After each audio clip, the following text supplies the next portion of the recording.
ಇನ್ನು ಹೊನ್ನಾವರ ತಾಲೂಕಿನ ಹೊಸಕುಳಿಯ ಶ್ರೀ ಉಮಾಮಹೇಶ್ವರ ಲಕ್ಷ್ಮೀನಾರಾಯಣ ದೇವಸ್ಥಾನದಲ್ಲಿ ಸಂಸದ ವಿಶ್ವೇಶ್ವರ ಹೆಗಡೆ ಕಾಗೇರಿ ಅವರ ಯಶಸ್ಸಿಗೆ ಪ್ರಾರ್ಥಿಸಿ ವಿವಿಧ ಧಾರ್ಮಿಕ ಕಾರ್ಯಕ್ರಮಗಳು ಹಾಗೂ ಕಾಗೇರಿ ಅವರ ಅಭಿನಂದನಾ ಸಮಾರಂಭವನ್ನು ಹಮ್ಮಿಕೊಳ್ಳಲಾಗಿತ್ತು. ಕಾಗೇರಿಯವರು ಸಂಸದರಾದರೆ ಧಾರ್ಮಿಕ ಕಾರ್ಯಕ್ರಮ ನಡೆಸಿಕೊಡುವುದಾಗಿ ಸಂಕಲ್ಪ ಮಾಡಿದ್ದ ಅವರ ಅಭಿಮಾನಿಗಳು ದೇವಸ್ಥಾನದಲ್ಲಿ ಹೋಮ ಹವನಗಳನ್ನು ಏರ್ಪಡಿಸಿದ್ದರು.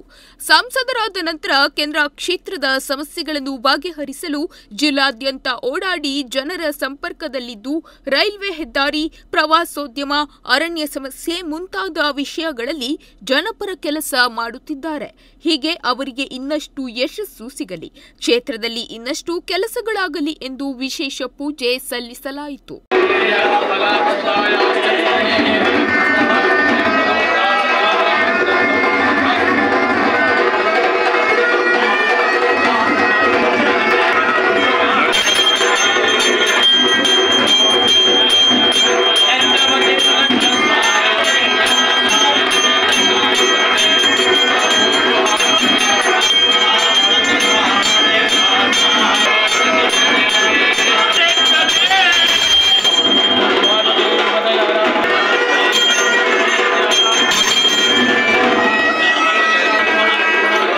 ಶ್ರೀ ಲಕ್ಷ್ಮೀನಾರಾಯಣ, ಶ್ರೀ ಉಮಾಮಹೇಶ್ವರ ಸೇವಾ ಸಮಿತಿ, ಶ್ರೀ ಆಂಜನೇಯ ಸೇವಾ ಸಮಿತಿ, ಯಕ್ಷಕಲಾ ಪ್ರತಿಷ್ಠಾನ ಮತ್ತು ಶಕ್ತಿ ಕೇಂದ್ರ ಹೊಸಕುಳಿ ಇವರ ಸಹಕಾರದಲ್ಲಿ ಯುವ ಸಾಮಾಜಿಕ ಕಾರ್ಯಕರ್ತ ಎಚ್ಆರ್ ಗಣೇಶ್ ಕಾರ್ಯಕ್ರಮ ಸಂಯೋಜಿಸಿದ್ದರು.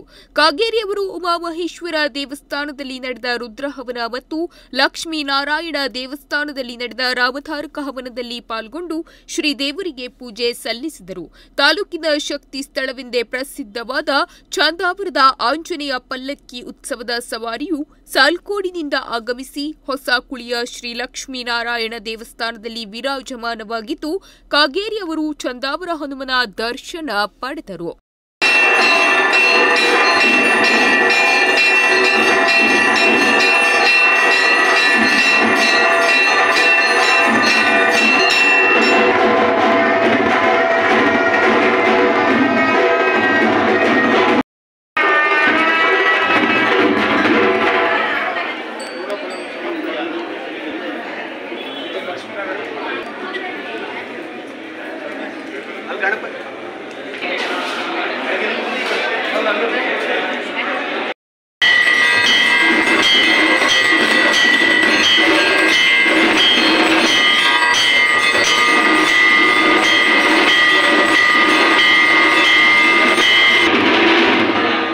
ನಂತರ ಮಾಧ್ಯಮದವರೊಂದಿಗೆ ಮಾತನಾಡಿದ ಕಾಗೇರಿಯವರು, ಚಂದಾವರದ ಆಂಜನೇಯನ ಶಕ್ತಿ ಮಹಿಮೆ ಅಪಾರವಾಗಿದೆ.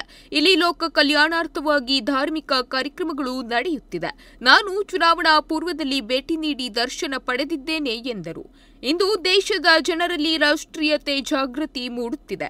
ಭಯೋತ್ಪಾದನೆಯ ಬಗ್ಗೆ ನಮ್ಮ ದೇಶ ಸಹಿಸೋದಿಲ್ಲ ಅನ್ನೋದನ್ನು ಆಪರೇಷನ್ ಸಿಂಧೂರ್ ಮೂಲಕ ಸ್ಪಷ್ಟ ಸಂದೇಶವನ್ನು ನೀಡಿದೆ. ಪಂಚಾಯತ್ ಮಟ್ಟದಲ್ಲಿ ಜನರಿಗೆ ಕೇಂದ್ರ ಸರ್ಕಾರದ ಸಾಧನೆ ತಲುಪಿಸುವ ಕಾರ್ಯಕ್ರಮ ಮುಂದಿನ ದಿನಗಳಲ್ಲಿ ಹಮ್ಮಿಕೊಳ್ಳಲಾಗುವುದು ಎಂದರು.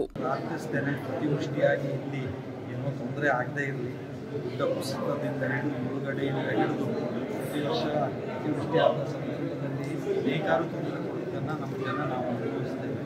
ಆದರೆ ಈಗ ದೇವರಿಂದ ಅಂಥದ್ದೇನೂ ಆಗದೇ ಇರಲಿ ಅಂತ ನಾನು ದೇವರಲ್ಲಿ ಪ್ರಾರ್ಥಿಸ್ತೇನೆ. ನಮ್ಮ ರಾಷ್ಟ್ರೀಯ ಹೆದ್ದಾರಿಯ ಕೆಲಸ ಹೊನ್ನಾವರ ಶಹರದಲ್ಲಿ ಆಗಿದೆ. ಆದರೆ ಮಧ್ಯದಲ್ಲಿ ಇನ್ನೂ ಅನೇಕಾರು ಕೆಲಸ ಕಾರ್ಯಗಳು ಆಗೋದಿದೆ. ಈಗ ಹೇಳ್ತಾ ಇದ್ರು ಇಡಗುಂಜಿ ಕ್ರಾಸ್ನಿಂದ ಮುಂದೆ ರಸ್ತೆ ನೀರು ನಿಲ್ಲುತ್ತೆ, ಚರಂಡಿ ಕೆಲಸ ಆಗಬೇಕು. ಹಾಗೆ ಟೆಲಿಫೋನ್ ಟವರ್ಗಳ ಬಗ್ಗೆ ಅದು ಕೆಲಸ ಸರಿಯಾಗಿ ನಿರ್ವಹಣೆ ಆಗ್ತಾ ಇಲ್ಲ ಅನ್ನೋ ವಿಷಯಗಳ ಹೇಳಿದ್ದಾರೆ. ಈ ವಿಷಯಗಳದ್ದೆಲ್ಲರೂ ಮಾಹಿತಿ ಇದೆ. ನಾನು ಸಂಬಂಧಪಟ್ಟಂಥ ಅಧಿಕಾರಿಗಳನ್ನು ಸೂಚಿಸಿ ಈ ಕೆಲಸ ಕಾರ್ಯಗಳು ತ್ವರಿತಗತಿಯಲ್ಲಿ ಆಗೋದಕ್ಕೆ ನಾನು ನನ್ನ ಪ್ರಯತ್ನ ಮಾಡ್ತೇನೆ. ನಮ್ಮ ಶರಾವತಿ ಪಂಪ್ ಸ್ಟೋರೇಜ್ ಯೋಜನೆಯನ್ನು ಸರ್ಕಾರ ಮಾಡಬೇಕು ಅಂತ ಯೋಚನೆ ಮಾಡಿದ್ದು ಈ ಕೇಂದ್ರ ಸರ್ಕಾರ ಅದನ್ನು ತಡೆ ಆದೇಶವನ್ನು ನೀಡಿದೆ. ಹಾಗಾಗಿ ನಾನು ಅದನ್ನು ಸ್ವಾಗತಿಸ್ತೇನೆ. ಜಿಲ್ಲೆಯ ಜನರ ಪರಿಸರ ವಿರುದ್ಧವಾದಂಥ ನಿರ್ಣಯವನ್ನು ರಾಜ್ಯ ಸರ್ಕಾರ ಮುಂದೆ ತೆಗೆದುಕೊಳ್ಳುವ ತೆಗೆದುಕೊಳ್ಳದೆ ಇರಲಿ ಅಂತ ನಾನು ಆಗ್ರಹಿಸ್ತೇನೆ. ನಾನು ಇದೇ ಸಂದರ್ಭದಲ್ಲಿ ಅನೇಕ ಕಡೆಗಳಲ್ಲಿ ಈಗಾಗಲೇ ಹೇಳಿದ್ದೇನೆ, ಮತ್ತೊಮ್ಮೆ ಹೊನ್ನಾವರಕ್ಕೆ ಬಂದಾಗ ಹೇಳೋದಕ್ಕೆ ನನಗೆ ಹೆಮ್ಮೆ ಇದೆ. ಆಪರೇಷನ್ ಸಿಂಧೂರಿನ ಯಶಸ್ಸಿನ ಹಿನ್ನೆಲೆಯಲ್ಲಿ ದೇಶದ ಜನ ಯಾವೆಲ್ಲ ಒಂದು ಸಂಭ್ರಮವನ್ನು ಪಟ್ಟಿದ್ದಾರೆ ಮತ್ತು ರಾಷ್ಟ್ರೀಯತೆಯ ಜಾಗೃತಿಯನ್ನು ತೋರಿಸಿದ್ದಾರೆ. ಹೊನ್ನಾವರದ ವೀಳ್ಯದೆಲೆಯ ರೈತರು ಮತ್ತು ವ್ಯಾಪಾರಸ್ಥರು ಅವರು ಪಾಕಿಸ್ತಾನಕ್ಕೆ ಈ ವೀಳ್ಯದೆಲೆಯನ್ನು ಕಳಿಸೋದಿಲ್ಲ ಅನ್ನುವಂಥ ನಿರ್ಣಯವನ್ನು ತೆಗೆದುಕೊಂಡು ತಮ್ಮ ರಾಷ್ಟ್ರೀಯತೆಯನ್ನು ಮೆರೆದಿದ್ದಾರೆ.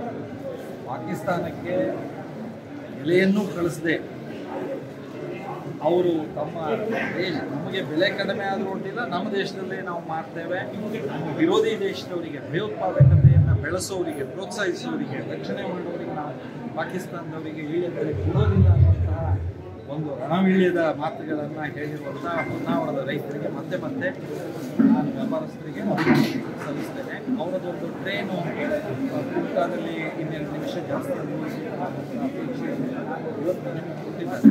ನಾನು ಕೇಂದ್ರದಲ್ಲಿ ಕೇಂದ್ರ ಸಚಿವರ ಜೊತೆಯಲ್ಲಿ ಮಾತನಾಡಿ ಅಗತ್ಯ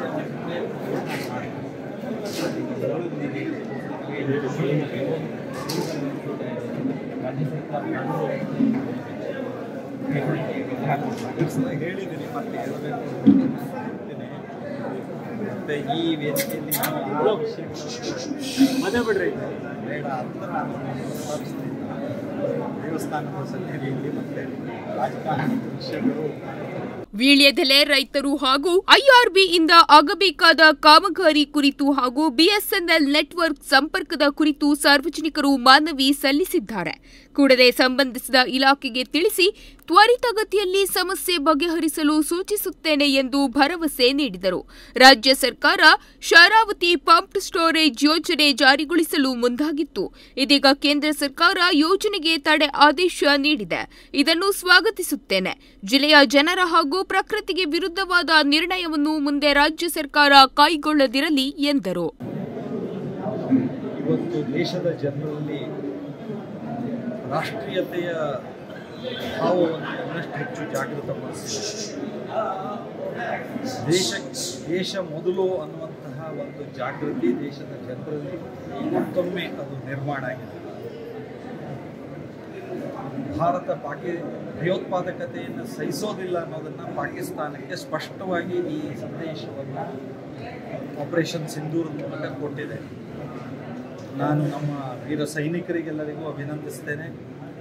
ಇದಕ್ಕೆ ನೇತೃತ್ವ ವಹಿಸಿರುವಂಥ ಪ್ರಧಾನಮಂತ್ರಿ ನರೇಂದ್ರ ಮೋದಿಜಿಯವರನ್ನು ಸಹ ನಾನು ಅಭಿನಂದಿಸ್ತೇನೆ.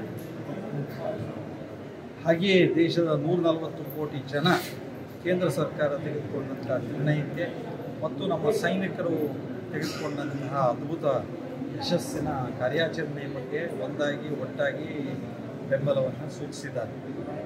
ಹಾಗಾಗಿ ನಾನು ದೇಶದ ಜನರು ಒಳಗೊಂಡಂತೆ ಪ್ರಧಾನಮಂತ್ರಿಗಳನ್ನ ಸೈನಿಕರನ್ನ ಮತ್ತೊಮ್ಮೆ ನಮ್ಮ ಕ್ಷೇತ್ರದ ಜನರ ಪರವಾಗಿ ಅಭಿನಂದನೆಗಳನ್ನು ಸಲ್ಲಿಸ್ತಾ ಇದ್ದಾರೆ.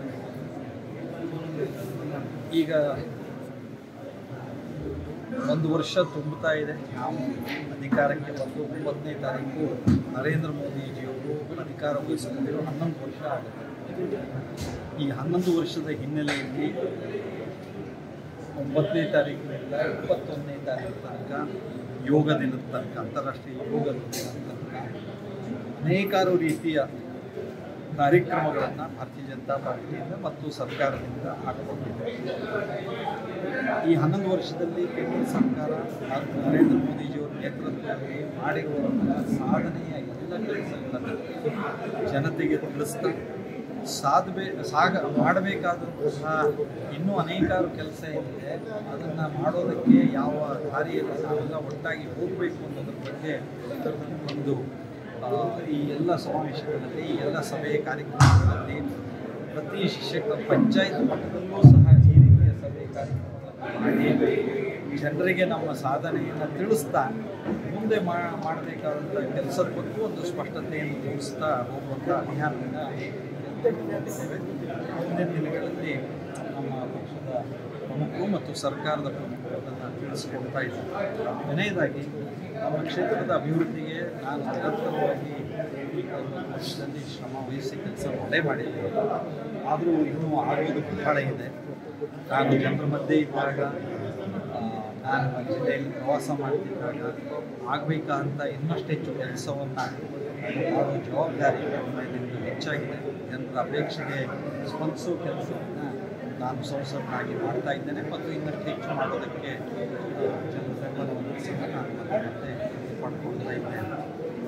ಈ ವೇಳೆ ಬಿಜೆಪಿ ಜಿಲ್ಲಾಧ್ಯಕ್ಷ ಎನ್ಎಸ್ ಹೆಗಡೆ, ಮಂಡಲಾಧ್ಯಕ್ಷ ಮಂಜುನಾಥ್ ನಾಯ್ಕ್, ಮುಖಂಡರಾದ ಗಣಪತಿ ನಾಯ್ಕ್, ಬಿಟಿಎಚ್ಆರ್ ಗಣೇಶ್, ಎಂಎಸ್ ಹೆಗಡೆ, ಬಾಲಕೃಷ್ಣ ಗೌಡ, ಜೆಡಿಎಸ್ ಮುಖಂಡ ಸೂರಜ್ ನಾಯ್ಕ್ ಸೋನಿ, ತಾಲೂಕಾಧ್ಯಕ್ಷ ಟಿಟಿ ನಾಯ್ಕ್ ಮತ್ತಿತರರು ಹಾಜರಿದ್ದರು. ನಾಗರಾಜ್ ನಾಯ್ಕ್, ನುಡಿಸಿರಿ ನ್ಯೂಸ್, ಹೊನ್ನಾವರ.